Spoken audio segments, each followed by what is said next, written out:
Jalan-jalan ke Kayu Tangan, tidak lupa membeli sepatu dan sandal. Tamu kita bukan sembarang tayangan karena akan membahas isu aktual dan fenomenal. Selamat datang di tamu kita pada hari ini. Dan hari ini kita masih akan membahas beberapa hal yang menarik, yang menjadi konsumsi publik, menjadi isu-isu publik. Nah, saya tidak sendiri karena saya masih bersama dengan Mas Ferdi Firmantoro, dosen komunikasi politik FISIP UB. Mas Ferdi, apa kabar? Alhamdulillah, baik Pak Sidik.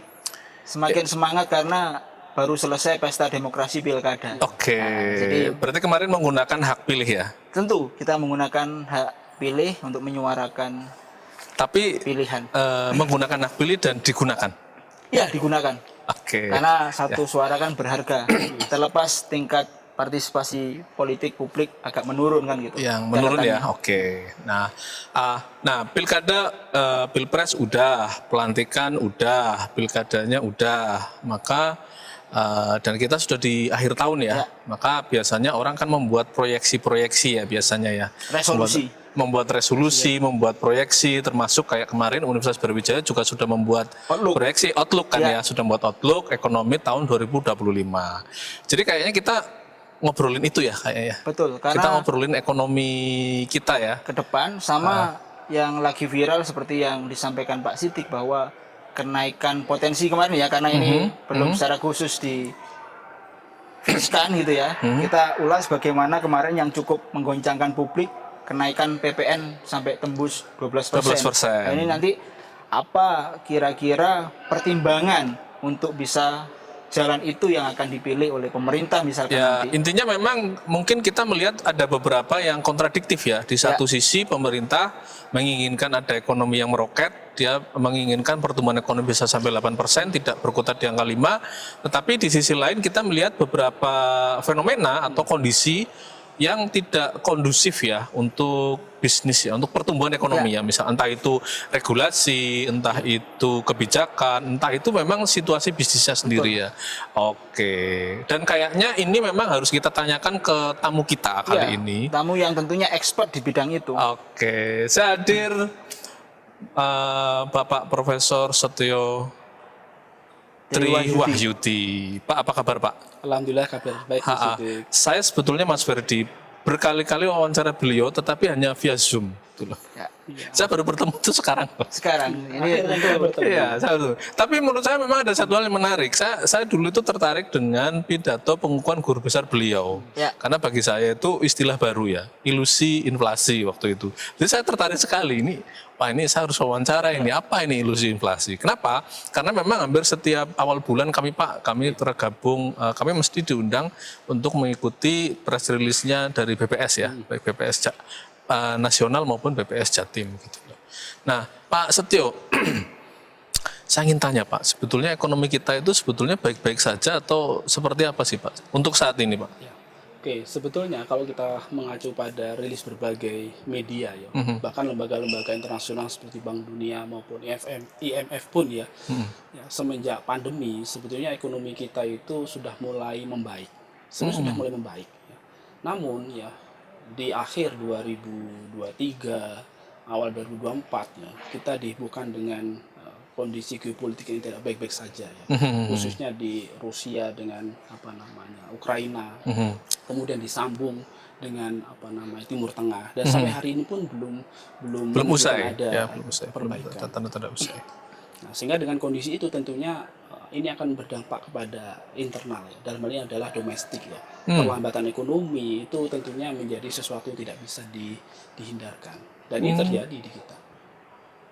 Jadi memang ya fakta kita mengalami perlambatan ekonomi gitu ya Pak? Betul. Akhirnya memang terlihat perlambatan ekonomi itu sudah terasa di kita.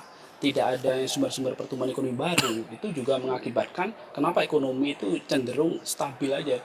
Ya, pertumbuhan kita rata-rata per tahun sekarang masih di angka 5% saja. Meskipun ini jauh lebih baik ya dibandingkan pada saat pandemi, ya kita sempat minus ya. Kontraksi ya. Dan sekarang sudah mulai membaik ya. Namun ini ternyata juga masih belum mencukupi. Kenapa? Karena Presiden Prabowo itu sudah menetapkan dalam 5 tahun ke depan itu harus mencapai 8%. Nah, sehingga tantangannya cukup besar ke depannya. Nah, ini yang sebelum kita bahas ke sana Mas Ferdi, mungkin saya akan bahas dari kita kemarin kan mengalami deflasi, tapi hari ini Jawa Timur itu sudah inflasi 1,24 kalau tidak salah tadi Pak. 1,24% ya rilis BPS hari ini untuk Jawa Timur ya.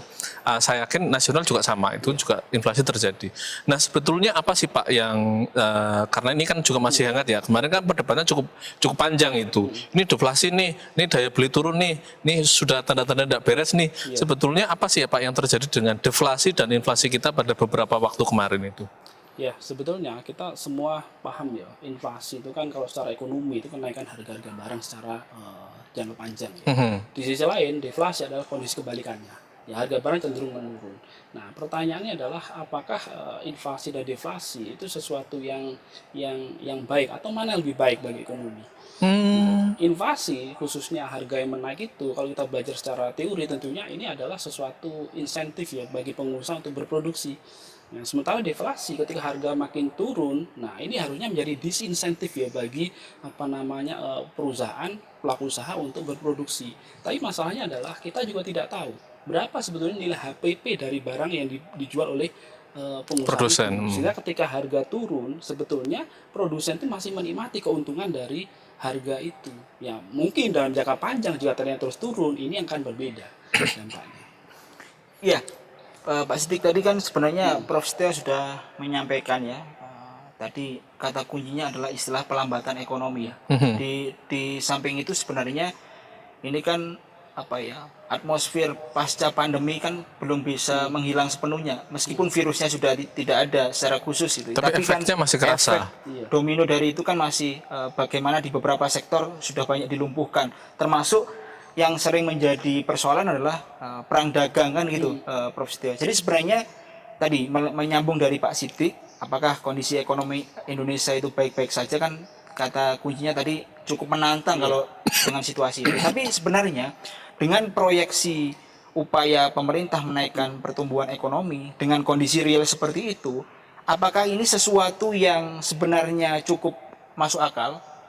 Ataukah ini sebenarnya dalam tanda kutip masih banyak PR yang harus diselesaikan dan tidak bisa instan untuk mengkontrol ekonomi sampai sedemikian itu, Prof? Ya, sebetulnya apakah meningkatkan pertumbuhan ekonomi kondisi sekarang ini sesuatu yang rasional? Ya, sebetulnya rasional atau tidak rasional, peran dari pemerintah tentunya pengen ya memberikan satu kepastian bahwa ekonomi ke depan itu bergerak positif. Ya.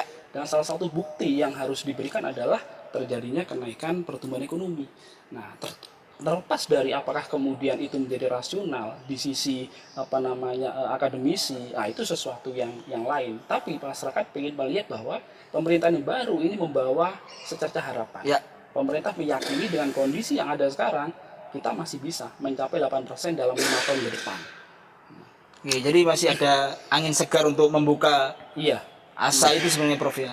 Dan tadi Pak Sidik menyampaikan bahwa ini kan yang lagi rame dengan situasi seperti ini, meskipun ini nanti bisa kita bahas lebih mendalam terkait nggak apa-apa ya kita bongkar di awal Pak Sidik berkaitan dengan ini ya, istilahnya jawaban dari upaya mengerek dengan cepat, upaya menumbuhkan meleverage ekonomi tadi itu kan salah satunya info yang beredar luas.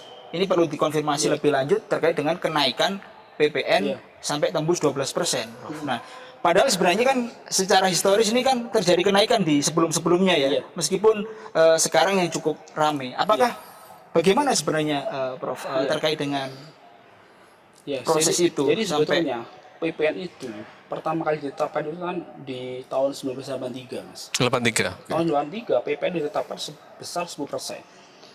Kemudian di tahun 90-an ya sampai dengan terakhir tahun 2021, pemerintah sudah sempat menaikkan PPN itu menjadi 11%. 11. Ya, dan sekarang di tahun 2025 pemerintah menaikkan lagi menjadi 12%. Sebetulnya kenaikannya itu bukan dimulai dari 0%.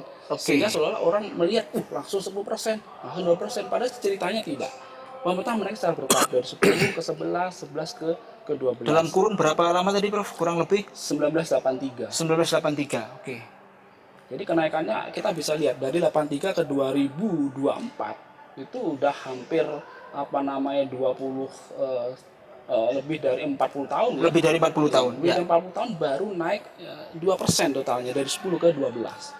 Jadi sebetulnya dari sisi durasi waktu itu bukan sesuatu yang singkat ya, pemerintah menaikkan itu bertahap sekali. Ya memang masyarakat kemudian melihat karena PPN ini sesuatu yang tidak pernah di blow up kan, tiba-tiba muncul angka sekian, seolah masyarakat melihat wah ini sesuatu yang baru, sudah kondisinya ekonomi sudah tidak baik-baik saja pemerintah naikkan 12%. Padahal ceritanya itu sebetulnya kalau kita merujuk ke data itu sebenarnya sudah cukup panjang. PPN itu sudah menjadi bagian dari penerimaan negara dari pajak pertambahan nilai. Dan memang jalur itu yang potensial paling lebih efektif, Prof ya. Dicoba untuk mendongkrak atau menguatkan Iya. pertumbuhan ekonomi ya.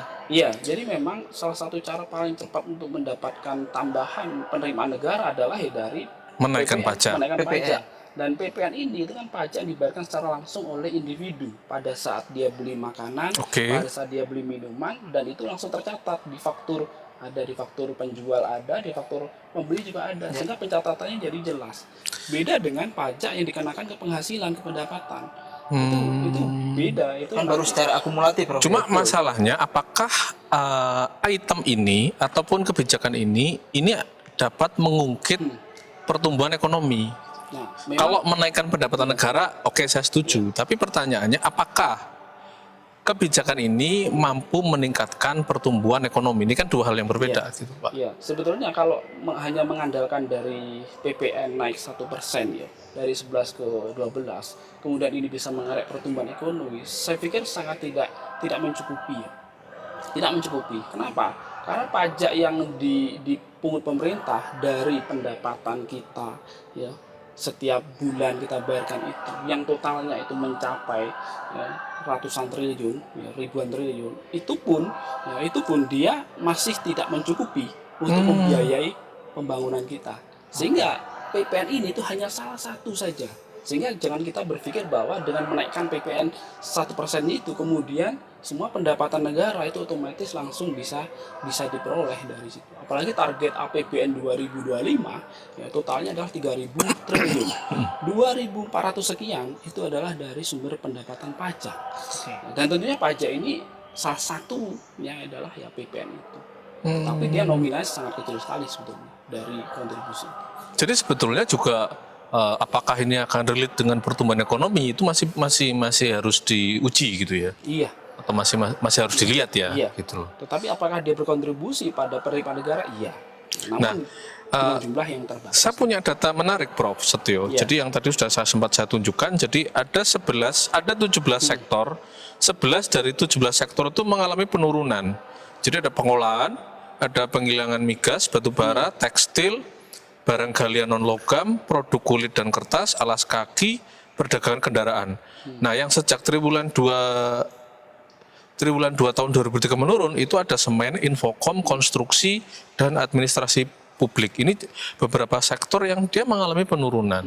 Nah, ini kan juga cukup banyak ya ternyata sektor ini dari 17. Sementara yang naik itu hanya 5 sampai 6. Pertama perjalanan, kedua logam dasar, yang ketiga barang elektronik, yang keempat perdagangan eceran, yang kelima pertanian, dan yang keenam itu hanya keuangan. Itu sektor-sektor yang hasil risetnya itu ya pertumbuhannya meningkat gitu loh.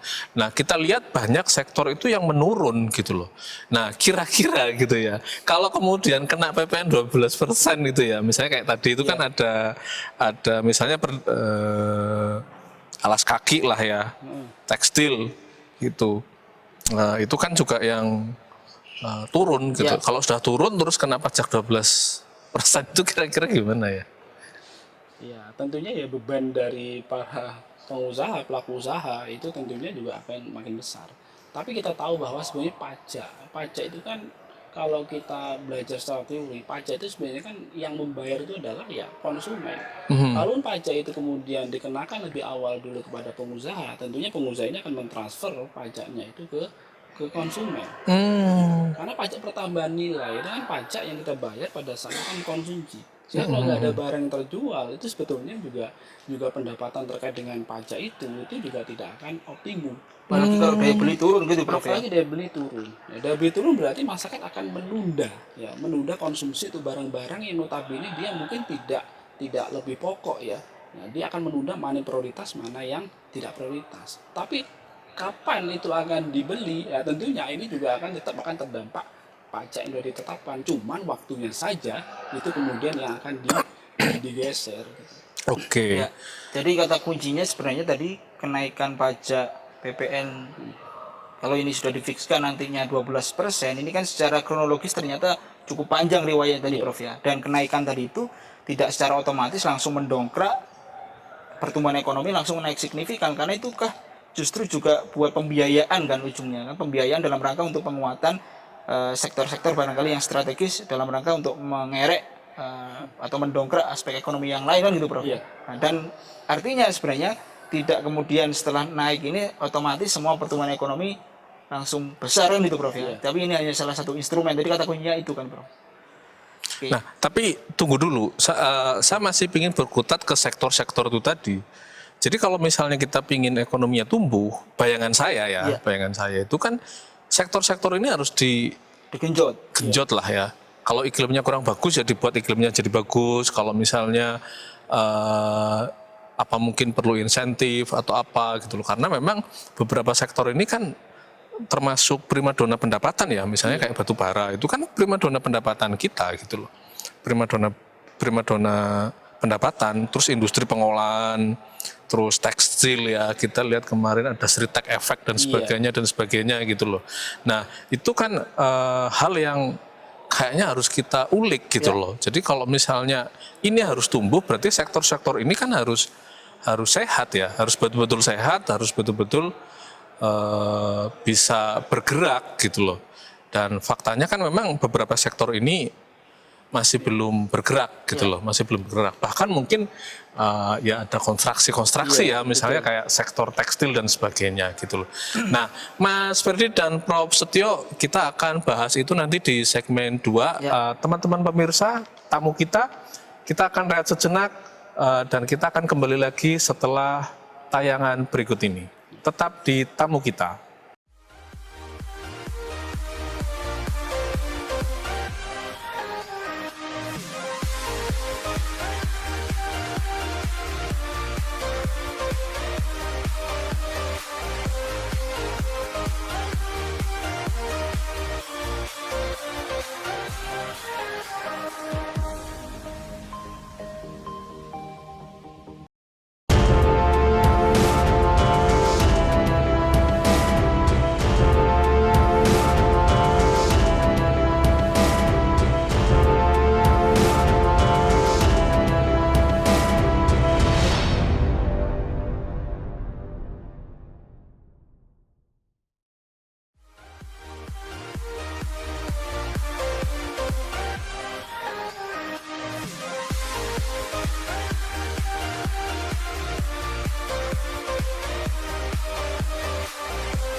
Oke, ketemu lagi di tamu kita dan saya masih bersama Prof Setio Triwahyudi dan kita masih ngobrol-ngobrol tentang perekonomian kita. Jadi bagaimana sih ekonomi itu bisa meroket di tengah APBN kita yang cukup cekak ya. Tapi kita belum sampai ke sana teman-teman. Nah, saya ingin melanjutkan Prof. Jadi kalau tadi kita sudah berbicara ada deflasi, inflasi, terus ada isu-isu kenaikan PPN gitulah. Kita lihat juga pemerintah itu kan sudah memiliki kebijakan strategi ekonomi ya. Misalnya ada sektor-sektor yang diperkuat. Pertama pangan, salah satunya kan. Kedua energi, gitu kan. Jadi pangan, energi itu kan beberapa sektor yang menjadi prioritas lah ya. Nah kalau kita lihat kemudian di kementerian-kementerian yang di menggerakkan ekonomi kita lihat juga cukup banyak ya. Misalnya pariwisata juga. Ada pariwisata, ada desa, ada Kementerian SDM, perindustrian perdagangan juga dipecah dan sebagainya gitu loh. Saya ingin tanya ke Prof Setio, kira-kira apa sih sektor-sektor apa saja sih Pak yang bisa diungkit sehingga bisa menggerakkan ekonomi. Kalau zamannya Pak Jokowi kan infrastruktur, terus pariwisata, tetapi kan kedua hal itu juga belum terbukti ya. Misalnya kayak pariwisata kita kan masih kalah dengan Thailand, kita juga masih kalah dengan Singapura. Sementara Vietnam itu sekarang pariwisatanya juga menggeliat. Sektor manufaktur itu juga di sana lebih kompetitif kan. Terbukti dari beberapa investor kan waktu pemerintah Pak Jokowi sudah dilobi sana sini, tapi kan tidak jadi investasi di sini Pak. Jadinya ke tetangga-tetangga kita gitu loh. Sehingga kita kan harus berpikir gitu loh. Kalau misalnya kita memang mau mandiri, mau sektor pangan kita genjot, sektor energi kita genjot, sektor manufaktur kita genjot. Nah kira-kira sektor apa sih Pak yang menarik gitu loh, ataupun berpotensi bagi kita untuk meningkatkan pertumbuhan ekonomi kita? Oke, kalau kita mengacu kepada data PDB ya, secara nasional kita tahu bahwa kita masih leading dalam sektor pertanian. Sektor pertanian kita kontribusi terhadap PDB itu masih relatif tinggi ya, di atas 30%. Meskipun kalau kita coba lihat ke belakang sejak tahun 1990, trennya sudah mulai menurun dan mulai tergantikan oleh sektor industri manufaktur. Namun bukan berarti bahwa pertanian itu sudah tidak menarik lagi untuk ditingkatkan. Alasannya adalah sektor pertanian itu masih menjadi sektor dengan penyerap tenaga kerja terbanyak dibandingkan sektor industri yang notabene itu masih mensyaratkan skill bagi calon tenaga kerjanya. Berbeda dengan sektor pertanian kita. Sektor pertanian kita, semua orang tidak mengenal strata pendidikan, mereka bisa terjun di sektor itu. Bisa jadi petani lah. Bisa jadi petani. Nah, sehingga kenapa kalau sektor pertanian ini tetap harus menjadi yang prioritas diutamakan. Apalagi di pemerintahan Prabowo sekarang sudah ada namanya Badan Pangan Nasional. Artinya apa? Pemerintah itu mengiyakan sebenarnya bahwa pertanian kita itu harus bersuasembada. Pertanian kita harus tetap menjadi leading sektor. Karena itu kenapa ada Badan Pangan Nasional yang belum pernah ada di pemerintahan sebelumnya. Nah, kemudian sektor yang kedua adalah kita tahu ya dalam beberapa tahun terakhir artificial intelligence itu sudah sangat masif ya, dan semuanya itu sekarang sudah menggunakan itu. Artinya bahwa kalau kita ingin meningkatkan sektor pertanian kita, maka sektor pertanian ini harus diikuti dengan penggunaan teknologi yang juga modern. AI yang sudah masuk di sana. Sehingga pertanian sekarang kita tingkatkan itu bukan lagi pertanian bersifat konvensional. Pertanian yang sudah berbasis teknologi. Masyarakatnya, petaninya itu sudah diedukasi bagaimana penggunaan teknologi dalam sektor pertanian. Kenapa? Karena kedepannya kita tahu bahwa meskipun penyerapan tenaga kerja sektor pertanian ini masih terbanyak, namun kita tahu bahwa tidak banyak ya sarjana-sarjana pertanian itu mau terjun langsung ke menjadi petani. Nah, sehingga di mana peran dari kampus-kampus yang berbasis pertanian itu adalah bagaimana mereka bisa menyiapkan SDM yang memang handal di teknologi pertanian, sehingga ketika mereka terjun ke masyarakat sebagai petani, itu ada petani modern dengan teknologi yang sudah maju. Untuk mengelola lahan 1 hektar nggak butuh banyak orang. Ya, untuk memanen, untuk proses pembibitan, proses pengolahan itu kalau sudah pakai teknologi maju, kami meyakini itu akan lebih efisien dan lebih efektif ya bagi petani. Dia tidak tergantung lagi dengan jumlah tenaga kerja harian yang mungkin itu bisa membebani biaya dalam proses produksi. Jadi artinya transformasi digital yang selama ini banyak disinggung oleh semua orang gitu Prof. Kan selama ini kan bisa jadi teknologi untuk teknologi, tapi sebenarnya kan teknologi bisa dikembangkan untuk menghidupkan dalam tanda kutip sektor-sektor yang tadi menjadi prioritas kan itu. Dengan istilahnya tidak hanya transformasi dunia pertanian saja, tapi bagaimana transformasi teknologi tadi itu masuk untuk menjadi suplai penguatan ke sana ya Prof ya. Tapi kata kuncinya sebenarnya selama ini kalau berkaitan dengan transformasi digital sejauh mana Prof? Tren ke depan ini juga mampu mengungkit potensi ekonomi di Indonesia. Nah, yang pertama adalah teknologi digital ini kalau kita lihat ke belakang ya, kita kan tidak pernah mengenal ya teknologi AI sebelumnya ya. Mungkin meskipun sudah ada ChatGPT itu, namun kan kita baru familiar dalam beberapa tahun kebelakang saja. Tahun terakhir inilah. Artinya bahwa sebetulnya ya perkembangan yang di Indonesia ini itu tidak secepat di luar negeri sana. Nah, itu sebetulnya memiliki peluang bahwa dengan jumlah penduduk kita yang cukup besar, masyarakat kita yang melek teknologi, ya, dan mereka itu sudah terbiasa dengan teknologi, itu sebetulnya menjadi peluang ya, bagaimana sektor industri kreatif berbasis AI ini itu bisa berkembang. Nah, dulu pekerjaan-pekerjaan yang kita anggap sebagai pekerjaan tidak mungkin, seperti apa misalkan menjadi gamers, itu sekarang gamers itu sudah ada olimpiadenya di tingkat nasional, kompetisinya sudah ada, ya, menjadi konten kreator. Pekerjaan itu dulu tidak pernah kita pikirkan. Jadi profesi tersendiri. Itu profesi sekarang, dan itu luar biasa. Itu tidak membutuhkan pendidikan, ya, strata harus sekian. Yang penting skillnya mereka menguasai, mereka bisa survive di lapangan. Artinya apa? Dalam kedepannya dengan teknologi AI yang begitu masif, ya, apapun bisa dilakukan sepanjang kita kreatif dan inovatif ya dalam memanfaatkan teknologi itu.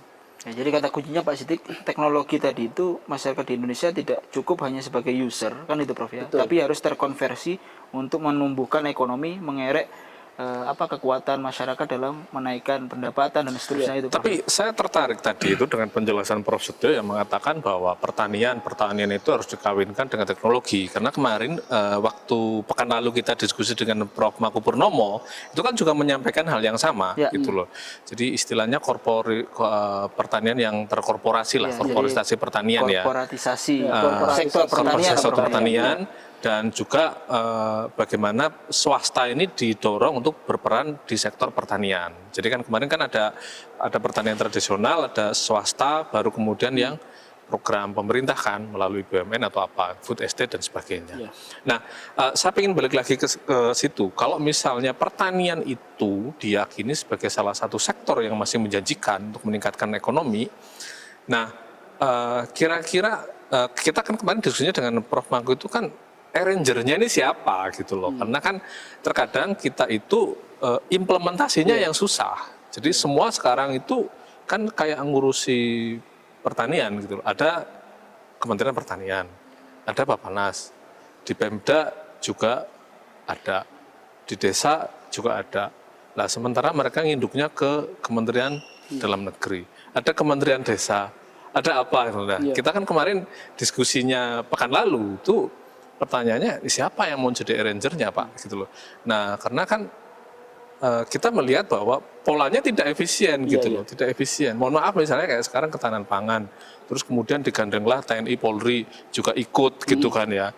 Itu kan ya sejujurnya kita belum melihat bahwa itu kemudian efektif, bahwa kelihatan berjalan iya. Tapi kemudian apakah hasilnya meningkat kan juga belum ada angka pastinya gitu loh. Nah sekarang kalau misalnya itu mau kita ungkit Pak gitu loh, mau kita fokus ke sana gitu loh.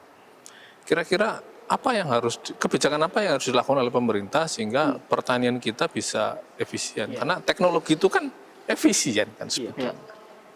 Sebetulnya menariknya sektor pertanian itu, masyarakat kita itu sudah dari zaman dulu itu sudah terbiasa. Kayak dari zaman kerajaan kayak Pak? Iya, sudah zaman kerajaan itu sudah terbiasa ya. Mengelola tanah, kemudian bercocok tanam, kemudian sampai dia berproduksi dan menghasilkan. Artinya apa? Tanpa diberi arrangement, orkestrasinya harus siapa harus mengawalnya. Sebenarnya masyarakat kita itu sudah tahu kapan dia harus menanam jagung, kapan dia harus menanam padi, kapan dia itu harus menanam perkebunan misalkan, itu semua masyarakat kita sudah paham. Natural settingnya jalan lah. Natural settingnya sudah jalan. Intinya sekarang yang jadi masalah adalah bagaimana kebijakan pemerintah dalam mengawal dan memastikan bahwa aktivitas dilakukan oleh para petani kita itu ketika mereka mulai masa pembibitan, harga bibit itu murah, biaya pupuk itu terjangkau, biaya pupuk itu mudah diperoleh, kemudian pada saat mereka panen bisa dipastikan bahwa harga produksi mereka itu tidak rusak. Harganya adalah harga yang rasional, setidaknya itu bisa menutup semua biaya produksinya. Sepanjang pemerintah itu menjaga dari proses-proses itu, masyarakat kita itu sebetulnya akan baik-baik saja kok. Petani kita akan baik-baik saja.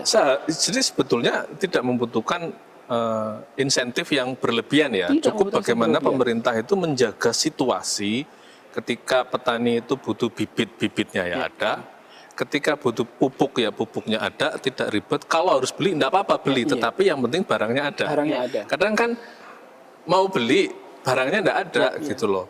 Mau nerima subsidi, subsidinya juga Nggak ada. kadang barangnya enggak sesuai gitu. loh. makanya, Ini kan ketika panen terus harganya turun gitu ya. betul. Ya kayaknya kelihatan memang harus cukup ini aja ya sebetulnya ya, cukup ini Ya, aja tapi yang kan harus dilakukan kalau pemerintah. lihat polanya tadi yang terkesan sederhana ya, Prof. Tapi ada semacam kalau kita baca dari yang perspektif kritis gitu ya, Prof. Jadi artinya tapi ada seolah-olah kecenderungan bahwa ada sistem yang tadi harusnya ekosistemnya terbuat seperti itu yang tidak menghendaki itu, Prof. Jadi seolah-olah memang tadi waktu panen harga harus tinggi ternyata down. Jadi artinya Waktu itu butuh pupuk, pupuknya menghilang gitu Jadi ya. artinya semacam kan ini dalam tanda kutip kemarin juga sempat kita tanyakan ke Prof Mangku di balik itu siapa yang dalam tanda kutip tidak bisa ditembus intervensinya oleh pemerintah sehingga hal-hal yang tadi ya bahasa kasarnya itu ada sistem yang tidak terkendaki untuk kondusif itu muncul gitu, Prof. Jadi atau bahasanya Presiden Prabowo beberapa kali kontestasi politik kan selalu mengistilahkan ada kebocoran anggaran, ada banyak hal lah. Orang-orang yang barangkali mungkin pemain-pemain dalam artian tidak bisa ramah terhadap situasi kondisi pertumbuhan ekonomi gitu ya. Sehingga untuk hanya kelompok-kelompok tertentu itu bagaimana, Prof, sebenarnya? Ya, jadi memang sebetulnya apa yang terjadi sekarang itu secara ekonomi pun ya memang begitu secara teori itu. Dari setiap kue yang dihasilkan itu mesti ada free rider, individu yang mendapatkan keuntungan padahal dia tidak ikut dalam aktivitas menghasilkan kue itu. Selalu ada seperti itu. Orang yang bisa menikung di menjelang garis finish gitu ya. Iya, selalu ada. Dan itulah Menikung jalan kita garis katakan, finish itu ada. gimana pemerintah bisa memitigasi individu-individu yang seperti ini? Karena pola-pola begini itu kan terus ada. Ya. Perilaku individu begini selalu ada. Karena itu kenapa saya katakan tadi, sesuatu sederhana itu menjadi tidak sederhana karena ada individu-individu di luar sistem itu yang merusak tatanan sistem yang berjalan. Mereka tidak bercocok tanam, tapi dia yang memanen hasilnya. Betul. Oke. Atau bisa jadi sistem itu menghendaki ruang itu, Prof. Jadi artinya memang itu kan bisa terjadi karena memang keran sistem juga membuka adanya proses itu kan. Sekarang kita Menarik bisa menafikan kepentingan bahwa tidak ada aturan apapun yang bisa membuat semuanya berjalan optimum. Nggak ada. Secanggih teknologi apapun kita terapkan di situ, tetap akan ada individu yang bisa mengambil celah dari keberadaan itu. Oke. Nah, kalau tadi kan sektor pertanian dan teknologi. Kira-kira masih ada nggak, Prof, sektor yang bisa kita ungkit dan itu bisa untuk mendorong pertumbuhan ekonomi ya, kita selain termasuk pertanian? artinya kan mensupport apa yang tadi kenaikan PPN tadi itu ya. Jadi artinya istilahnya pendamping dari Ya, jadi ada nggak sih sektor yang masih bisa kita dorong selain pertanian dan yang dikawinkan dengan teknologi? Ya, sebetulnya kalau kita lihat data BPS ya, pelaku usaha kita yang paling besar itu kan UMKM. UMKM. Pelaku usaha kita paling besar UMKM. Lebih dari 60.000 pelaku usaha kita adalah UMKM. Sementara UMKM ini itu masih belum menjadi primadona. Primadona bagi individu untuk terjun di sana. Bahkan boleh kita katakan ini masih dianaktirikan. Hanya jadi objek mungkin, Prof, Masih ya. jadi objek. Ketika Hanya ekonomi janji tumbuh manis menjadi kampanye? topang, Oh, bukan. nah jadi mereka dapat apresiasi. Padahal sebetulnya apa yang dilakukan oleh pelaku UMKM dia itu bisa sukses itu karena kemampuan individu itu sendiri. Ya, pemerintah itu biasanya datang itu terlambat. Ya, pemerintah kebijakan itu biasanya datang terlambat. Ketika tahu kondisi baru kemudian pemerintah bergerak. UMKM misalkan, nggak bisa permodalan masalahnya loh, itu kan sudah masalah lama. Masa sampai sekarang masalah UMKM masih sama, Masih permodalan masalah saja? klasik itu, Prof, masih ya? masalah klasik. Coba kita lihat. Jadi UMKM ini juga salah satu sektor yang harusnya negara itu serius gitu ya. Betul. Kalau ingin meningkatkan pertumbuhan ekonomi. Ya kita berharap saja di kementerian yang baru ini itu kan kooperasi Kan dan ada UMKM koperasi, dipecah. terus ada Menteri Kementerian UMKM UMKM sendiri khususnya. kan gitu loh. Nah, sehingga dari situ kalau kita berpikiran positif, pemerintah sudah mulai memfokuskan UMKM untuk bisa berkembang di bawah kementerian tersendiri. Nah, harapannya itu adalah angin segar lah bagi para pelaku UMKM itu. Karena tantangan ke depan adalah UMKM ini kan sebetulnya bukan masalah modal saja yang dia butuhkan. Yang jadi masalah adalah bagaimana distribusi barang dan jasa UMKM ini dia bisa menjangkau titik paling jauh. Itu tantangannya di situ. Yang terjadi sekarang UMKM itu yang memproduksi sesuatu ya hanya untuk Sekitar ya. Kebutuhan di saja. situ Sekitar saja. ya. Kebutuhan sekitar saja. Sekitar Meski kita saja. mengatakan loh sekarang kan sudah banyak platform yang bisa membantu membranding kemudian memasarkan. Tapi sepanjang teknologi mereka tidak miliki, mereka tidak bakalan bisa memproduksi dengan jumlah yang besar dengan kualitas yang lebih baik lagi. Yang hitungannya adalah belum bisa efisien ya. Belum bisa Sehingga efisien. harganya masih tetap belum bisa lebih kompetitif. mahal. Jadi kalau misalnya harus melayani pangsa pasar yang jauh, jatuhnya dia tidak kompetitif, Tidak gitu loh, kompetitif tidak lagi. kompetitif. Bahkan Jadi beberapa daerah ya. misalnya malah kadang HPP-nya dia itu kecil, yang menjadi besar itu di biaya transportasinya mungkin ya. Kalau misalnya harus mengirim taruhlah misalnya ya ada UMKM di Kota Malang, dia dapat pesanan dari Aceh gitu kan ya. Kan belum tentu. Kemudian kalau diiyain gitu loh, barang dikirim ke Aceh itu jadi kompetitif gitu ya mungkin. Ya. Jangan-jangan Atau kalau mungkin kita coba ke lihat cermati mana saja, gitu ya. sistem distribusi barang dan jasa kita itu kan masih mengandalkan transportasi darat. Dan darat kita itu celakanya adalah kita masih tidak menjadikan transportasi berbasis transportasi massal seperti kereta api itu menjadi rujukan pertama. Kita lihat kereta api kan hanya ada di Pulau Jawa saja. Iya. Ya, di daerah-daerah lain di Jawa pun sekarang itu juga tidak semua daerah itu dilayani kereta api barang itu. Nah, kita bisa bayangin distribusi barang dan jasa masih mengandalkan transportasi darat non jalur kereta api. Sehingga kalau terjadi longsor, terjadi tabrakan beruntun, kemudian transportasi ini jadi terhambat. Berhenti sudah aksesnya. Selain memang costly tadi Prof ya. Costly, Ya. biayanya Cost-nya mahal. juga mahal Coba gitu kita ya. cermati, Cost-nya juga mereka mahal. katanya masuk infrastruktur jalan tol, kan biayanya mahal. Dari Malang ke Jakarta udah ratusan ribu itu. Iya. Dan mereka harus bolak-balik. Berapa biaya harus mereka keluarkan untuk itu? Oke, semakin menarik Mas Ferdi ya, semakin Banyak menarik yang pemirsa dikupas teman-teman. Jadi kita di sesi 2 tadi ada 3 hal yang menarik, 3 sektor: pertanian, teknologi, dan juga UMKM. Nah, jangan kemana-mana, kita akan bahas di segmen berikutnya bagaimana UMKM dan lainnya ini dan APBN bisa menopang sehingga pertumbuhan ekonomi bisa meroket. Jangan kemana-mana, masih di tamu kita.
Masih di tamu kita bersama Profesor Setio Triwahyudi dan Mas Ferdi ya. Nah, kita tadi udah bahas sektor-sektor yang berpeluang diungkit gitu ya, diungkit untuk mencapai pertumbuhan 8%. Ya. Nah, kalau kita lihat salah satu motor untuk menggerakkan ekonomi itu kan APBN ya, selain swasta gitu ya. Itu kan juga APBN ya, APBN.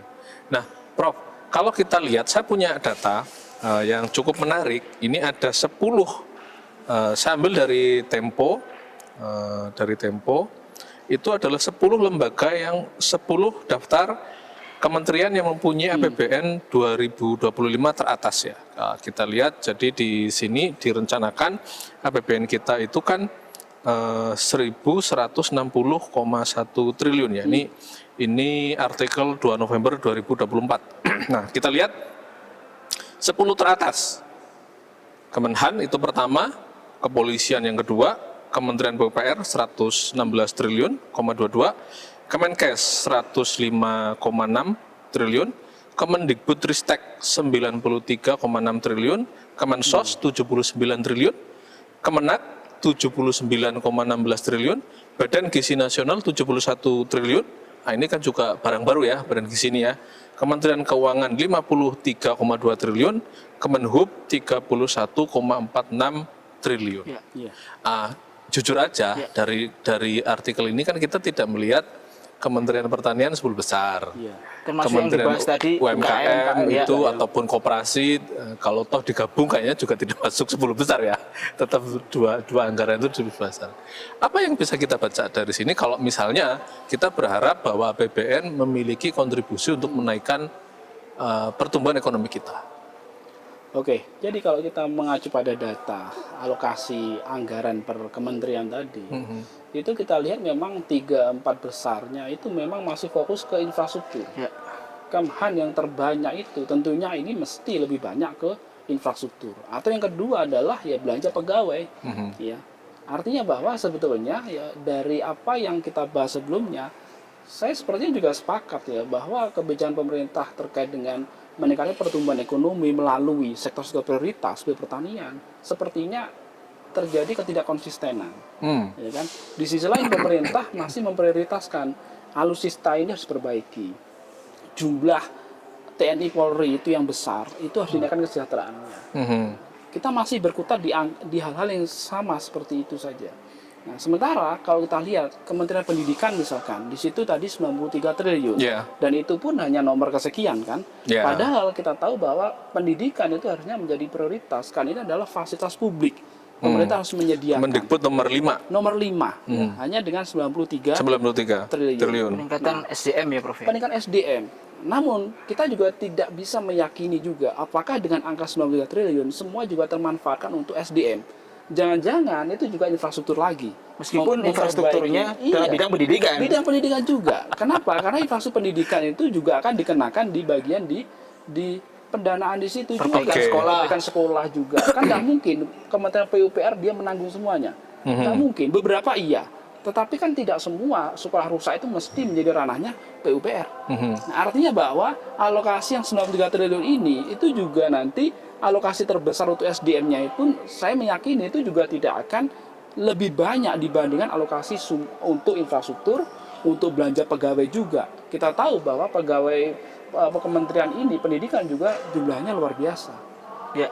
Jadi kan ini Prof, kita kemarin di Pilpres kan Presiden Prabowo dan Mas Gibran itu kan menekankan juga terkait dengan makan bergizi ya, penguatan. Ya itu kan tadi terkonversi juga bahwa anggaran untuk peningkatan gizi kan cukup tinggi, minimal masuk 10 besar kan gitu Pak Sidik ya. Nah, berarti artinya Prof, dengan tadi postur APBN yang sudah tersebar dengan beberapa alokasi kementerian dan seterusnya tadi itu, ini kan sudah akan dijalankan 2025 karena sudah terketok kan gitu. Nah, mau tidak mau ya itu yang dijalankan untuk kemudian di satu sisi kita tetap berusaha untuk menaikkan upaya mengerek ekonomi tadi itu. Nah, Prof Setia tadi menyampaikan adanya ketidakkonsistenan dalam upaya menguatkan itu. Nah, kira-kira Prof, dengan upaya postur ya pembagian anggaran seperti itu, bagaimana sebenarnya dalam tanda kutip bisa mengakali ya dalam artian ya tadi sudah tergunakan seperti itu. Ya gimana caranya ekonomi tetap tumbuh deh, walaupun postur APBN itu tidak semuanya relate ya atau konsisten dengan tema besar. Betul, karena kan bisa jadi mungkin kita tidak tahu apa keinginan Presiden Prabowo, bisa jadi beliau dalam setiap tahunnya bisa jadi beda prioritas, bisa jadi. Tapi kan ini masalahnya yang kita baca adalah yang terdekat kan 2025 gitu Prof. Silakan Prof. Kira-kira gimana Prof? Jadi kalau membaca perkembangan di media ya itu memang ya makan siang bergizi ya, itu makan siang gratis ya, sekarang berubah jadi makan siang bergizi. Itu memang mulai terjadi perubahan dalam artian begini, di awal uji coba itu kita kalau saya tidak salah ya mau dicek kembali ya, itu pemerintah membiayai sebesar 15.000 ya per porsi. Nah, kemudian dalam beberapa hari terakhir kemudian akan jadi turun 10.000 menjadi cuma 10.000 dan pemerintah melalui Menko PMK mengatakan ya, Pak Muhaimin mengatakan ya ini karena anggarannya terbatas. hanya antara 50 sampai 70 triliun nggak salah ya. Iya.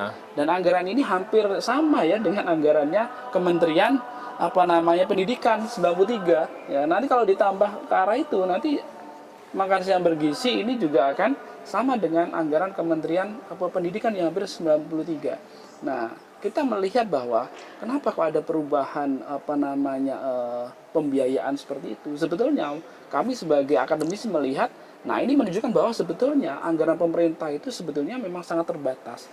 Tapi di sisi lain pemerintah sudah memiliki visi bahwa makan bergizi gratis itu harus tetap jalan. Ya. Sehingga dengan cara apapun harus tetap jalan 2025. Sehingga win-win solution yang dilakukan adalah ya dikurangi dengan angka 10.000 dengan harapan kata bergizi itu tetap masih tidak bisa dihilangkan.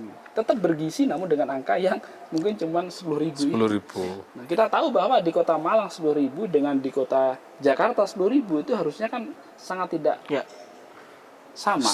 Ya, tidak sebanding ya mungkin. sebanding. Untuk menunya lah ya betul, mungkin ya. sama ini juga Prof, kita kan belum dari postur anggaran itu kan masih belum membaca misalkan relasi antara tadi ya penguatan makan bergizi dengan misalnya upaya menaikkan mendongkrak UMKM naik kelas misalnya. Karena misalnya kalau itu kan informasinya dulu kan instrumennya adalah UMKM kan yang memproduksi makanan dan seterusnya. Nah, ini kan sebenarnya kita masih belum membaca postur itu memberikan dalam tanda kutip kekuatan menumbuhkan ekonomi, tapi lebih kepada penggunaan tadi infrastruktur dan seterusnya untuk support sistem tadi.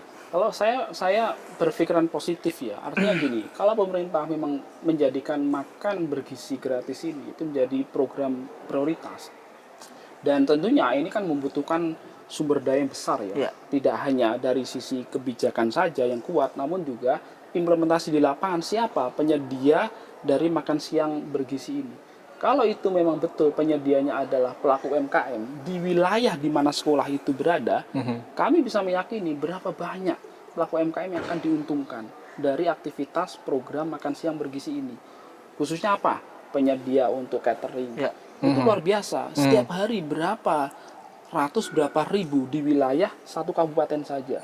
Jika ini memang betul, kebijakan ini memang untuk menggerakkan UMKM khususnya makanan minuman, catering di wilayah sekitar di mana sekolah berada, harusnya support pemerintah dalam konteks pelaku UMKM itu harusnya jelas dalam posisi ini. Jadi kan biar tidak terjadi dalam tanda kutip kebocoran. Tapi kayaknya itu pengelolaan nih Prof ya. Kalau kita lihat berita di media, geraknya enggak ke sana ya. Ya karena kan bisa jadi untuk upaya. Artinya kan kalau kita lihat informasi dari Bappenas yang dia bangun kan dapur-dapur umum, gitu loh. Ya saya tidak tahu ya apakah dapur umum itu nanti melibatkan UMKM atau tidak, saya tidak tahu. Gitu ya. Tapi kalau kita lihat ya, dan kelihatannya tahun 2025 ini kan juga belum semuanya ya, belum semuanya ya. Kemungkinan juga masih uji coba, tapi dalam skala yang lebih karena memang selama masif ini ya, kalau kita cermati di berbagai media ya bahwa makan siang bergizi itu kan ketika kita lihat uji coba itu yang diperlihatkan di media itu kan hanya pada saat makan siangnya sudah siap, kemudian siswa itu sudah menikmati konsumsi.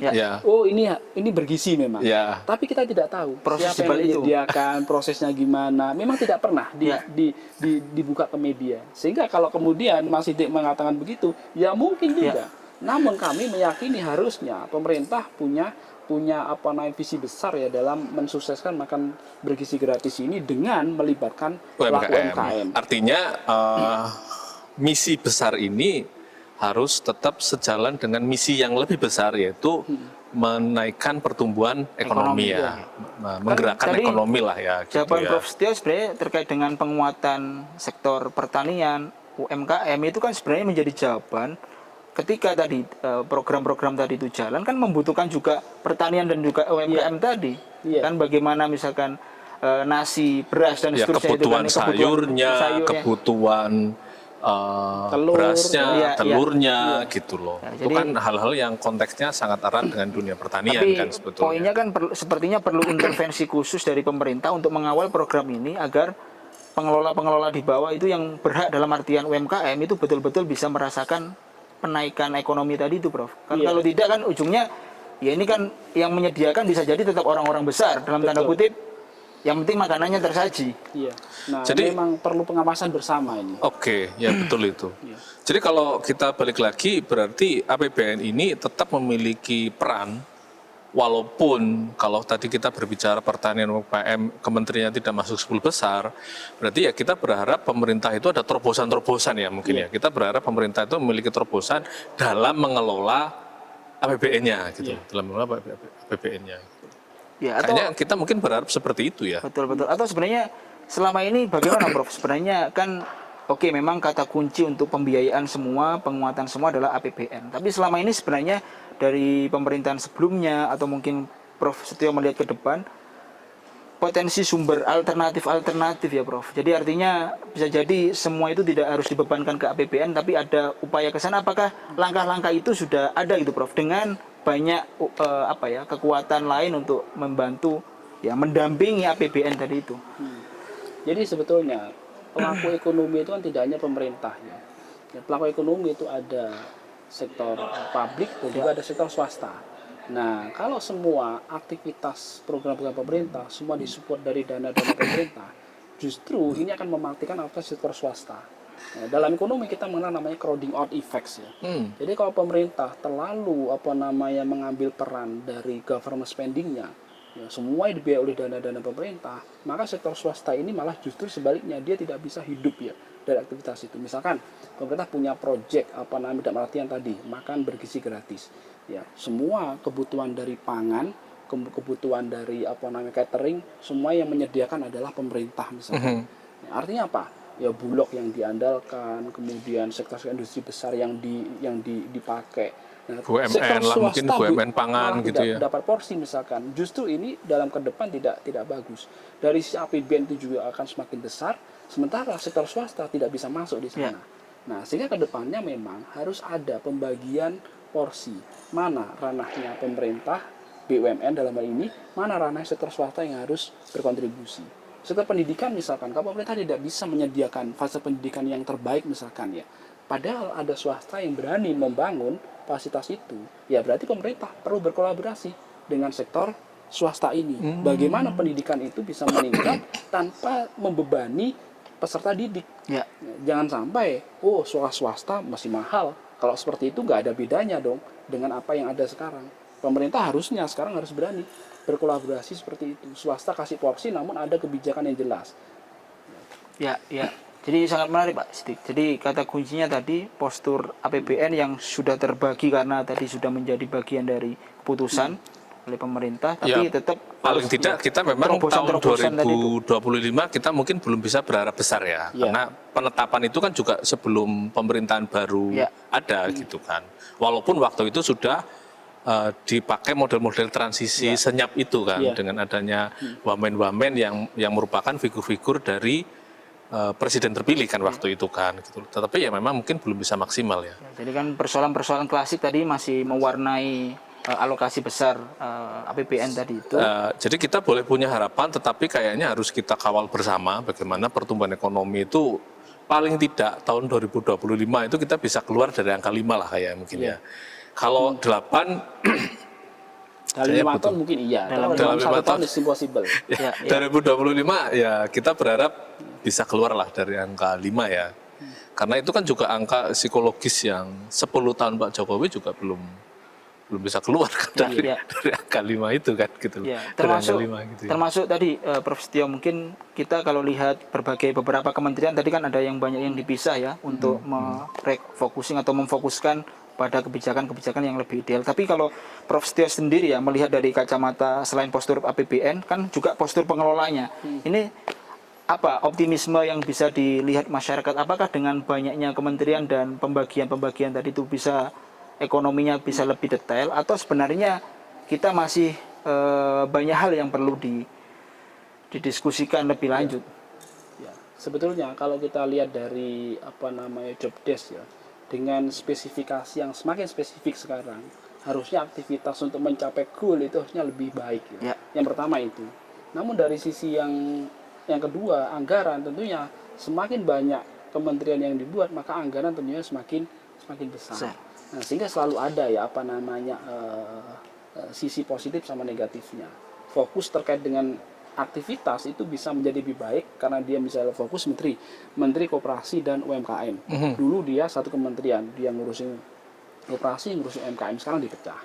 Kemudian ke kementerian infrastruktur misalkan. Ya sekarang tidak hanya di PUPR. Pekerjaan umum sendiri, kemudian infrastruktur juga perumahan rakyat juga sekarang sendiri. Kalau yang ngurusi fokus ekonomi misalnya Prof, ada Menko Perekonomian, Perindustrian tadi ya Pak Sidik sampaikan, terus ada perdagangan, itu juga perlu ini juga Prof ya, di highlight juga ya peran-peran untuk mendongkrak ekonomi tadi ya. Iya betul. Jadi kementerian apalagi yang jelas-jelas fokus ke ekonomi, Kementerian Perindustrian, Kementerian Perdagangan misalkan ya, apalagi dia sudah langsung fokus kepada aktivitas sektor real misalkan. Jangan lupa juga kementerian yang berkaitan dengan investasi. Iya. Karena kan ya kalau APBN tidak bisa kan kita mengharapkan dari investasi kan salah satunya, baik dalam negeri maupun luar negeri. Oke, tidak terasa Mas Ferdi, waktu kita sudah habis untuk kali ini.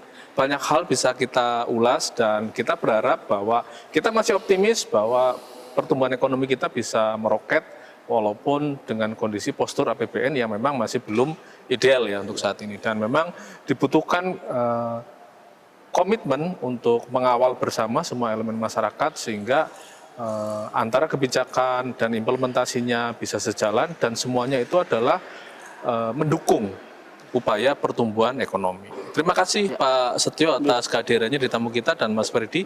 Terima kasih. Jangan lupa teman-teman saksikan terus tamu kita setiap hari Kamis jam 7 malam untuk live-nya dan tayangan tundanya di hari Minggu. Setiap hari Minggu pukul 1 siang. Terima kasih, sampai jumpa episode berikutnya. Assalamualaikum warahmatullahi wabarakatuh.